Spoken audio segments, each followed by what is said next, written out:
कि देश के अंदर जिस तरह की लड़ाई राहुल गांधी जी लड़ रहे हैं, राहुल गांधी जी जो कांग्रेस पार्टी का नेतृत्व कर रहे हैं और वो कह रहे हैं कि इस देश के अंदर जो ओबीसी समाज है, जो दलित समाज है, उनको भी इस देश के अंदर अपने हक का अधिकार है, उनको भी इस देश के अंदर जीने का अधिकार है। लेकिन आप देखिए कि लगातार इस लड़ाइयों को लड़ रहे राहुल गांधी जी के ऊपर जिस तरीके से बीजेपी सरकार की तरफ से हमला हो रहा है।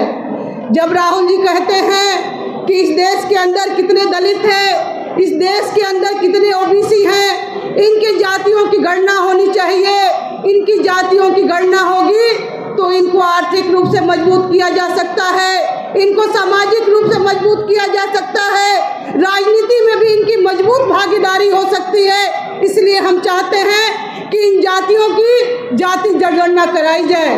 लेकिन जब इस बात को राहुल गांधी जी उठाते हैं तो मोदी सरकार कहती है, वही मोदी जी जो कल तक कहते थे कि हम पिछड़े समाज से आते हैं, हम पिछड़े समाज से आते हैं इसलिए कांग्रेस के लोग हमको गाली देते हैं, हम अति पिछड़े समाज से आते हैं इसलिए लोग हमको गाली देते हैं। लेकिन जब इन्हीं पिछड़े समाज के लोगों को हक देने की बात आती है, इन्हीं अति पिछड़े समाज के लोगों को हक और बराबरी देने की बात आती है, तब मोदी सरकार कहती है, मोदी जी कहते हैं कि राहुल जी इस देश को जातियों में बांट देना चाहते हैं, राहुल जी चाहते हैं कि इस देश का बंटवारा हो जाए। इस देश के अंदर जातियां नहीं हैं, इस देश के अंदर हम जातियों को नहीं मानते हैं। हम पूछना चाहते हैं मोदी जी, जब आपको वोट चाहिए, जब आपको प्रधानमंत्री बनना होता है, तब आप कहते हैं कि हम अति पिछड़े समाज से आते हैं, हम पिछड़े समाज से आते हैं। जब इनको बंटवारे की बात होती है, इनके भागीदारी की बात होती है, जब कहा जाता है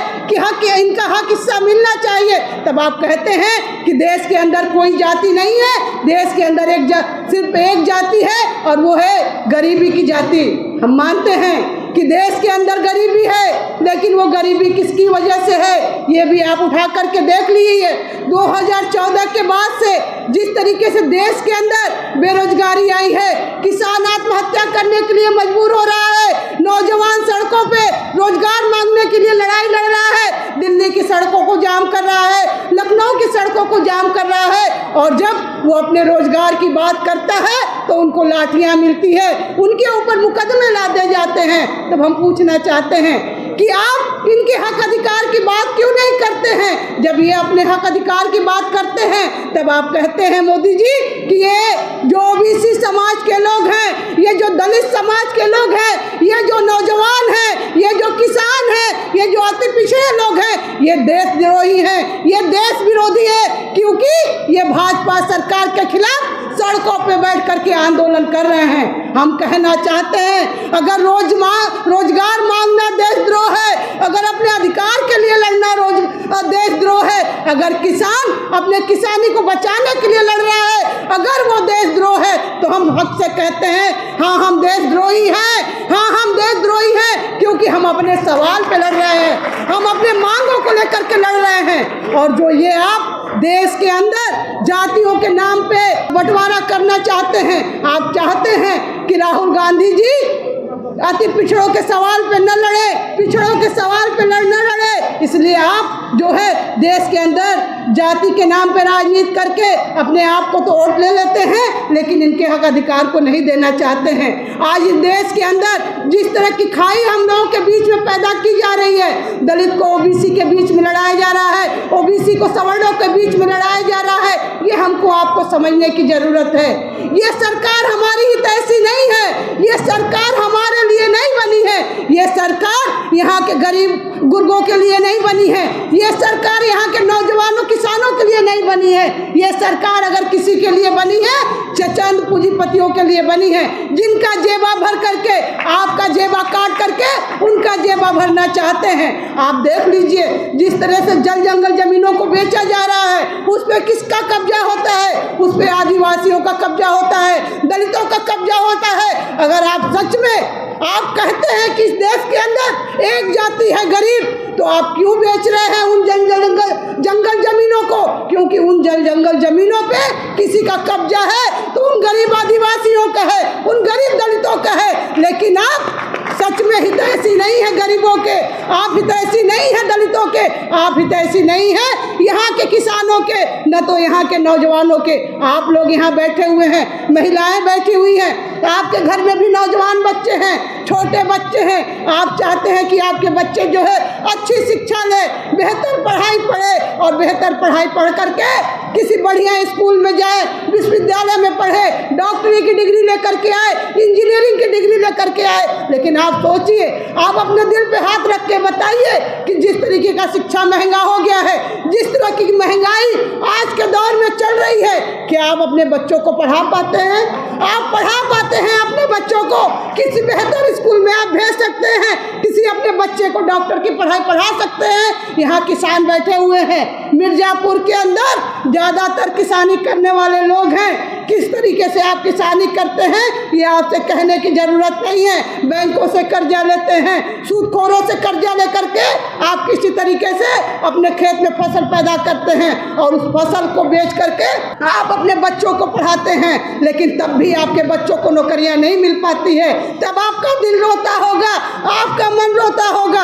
आप सोचते होंगे हम अपने बच्चे को कैसे बेहतर शिक्षा दे पाए। यहाँ महिलाएं बैठी हुई हैं, वो भी सोचती हैं कि कैसे हम अपने बेटे का बेहतर भविष्य बना पाए। नहीं कर पाते हैं आप लोग, इसलिए नहीं कर पाते हैं कि ये सरकार नहीं चाहती है कि आपका बेटा पढ़ लिख करके इंजीनियर बने, आपका बेटा पढ़ लिख करके डॉक्टर बने, आपका बेटा पढ़ लिख करके इस देश के राजनीति में हिस्सेदार बने और इस देश की राजनीतिक दिशा को तय करे।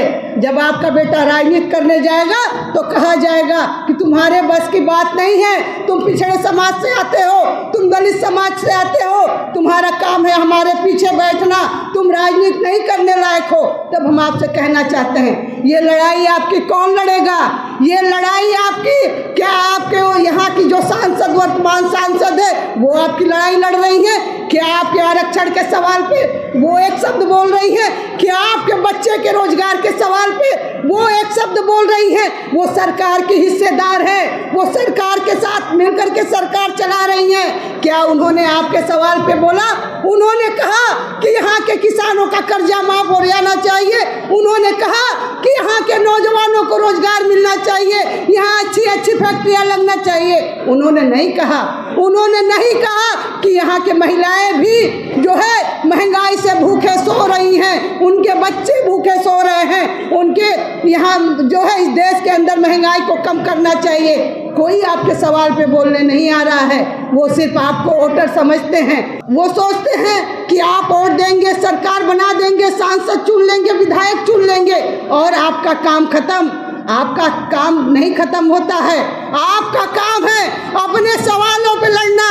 इस देश के अंदर जो है राजनीतिक जो दिशा तय हो रही है, उस दिशा को तय करना और आपके अपने बच्चे के बेहतर भविष्य को सुधारने के लिए लड़ाई लड़ना। और राहुल गांधी इस लड़ाई को लड़ रहे हैं, राहुल गांधी आपकी आवाज़ बन रहे हैं, राहुल गांधी आपके सवालों को उठा रहे हैं। इसलिए आपसे अपील करने आए हैं कि कांग्रेस पार्टी के नेतृत्व में राहुल गांधी जो आपके सवालों को उठा रहे हैं, जो मांग कर रहे हैं कि इस देश के अंदर जातिगत जनगणना होना चाहिए, इस देश के अंदर ये गिनती होना चाहिए कि कौन सी जातियाँ कितने हिस्से में हैं, ये करके दिखाओ। और इस सवाल पे जब अगर आपका नेता राहुल गांधी लड़ रहा है तो हमारा आपका भी अधिकार बनता है कि हम उनके साथ कंधे से कंधा मिला करके लड़े, हम उनके साथ कंधे से कंधा मिला करके चले।